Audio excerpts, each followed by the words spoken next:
Bonjour, j'ouvre aujourd'hui une petite série sur des maladies qui sont pour nous des maladies d'autrefois, mais qui sont malheureusement toujours présentes dans de nombreux pays.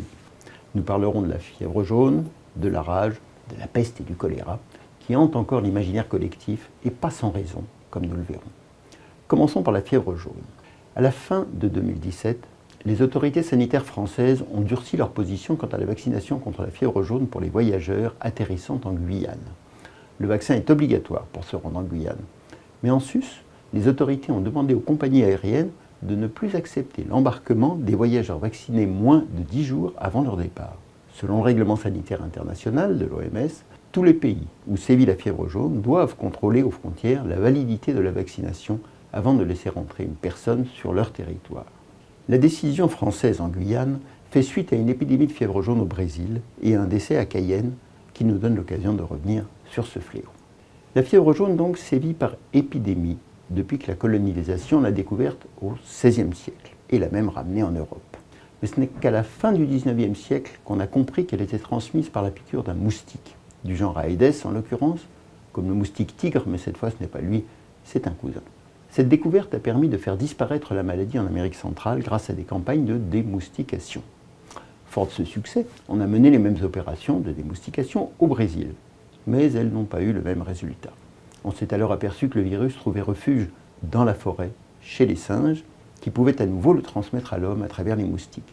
La fièvre jaune sera donc toujours prête à sortir du bois, et sauf à éradiquer les singes, elle restera une maladie que l'on ne peut envisager de faire disparaître, comme vous l'aurez compris. Comme beaucoup de maladies, la fièvre jaune passe souvent inaperçue. Malheureusement, parfois, elle se complique, et elle devient alors mortelle dans 50% des cas.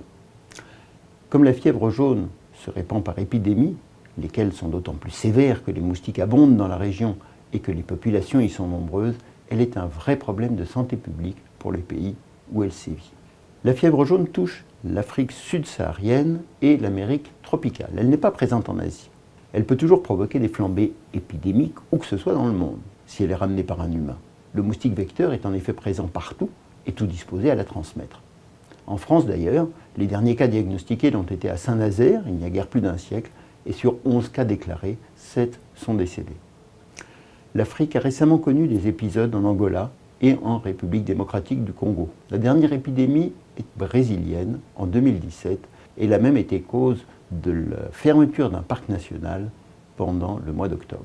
Bref, la fièvre jaune est un risque pour les voyageurs. Mais la bonne nouvelle est que ce risque peut être prévenu facilement puisqu'il existe un vaccin très efficace avec lequel une seule injection suffit pour être protégé à vie.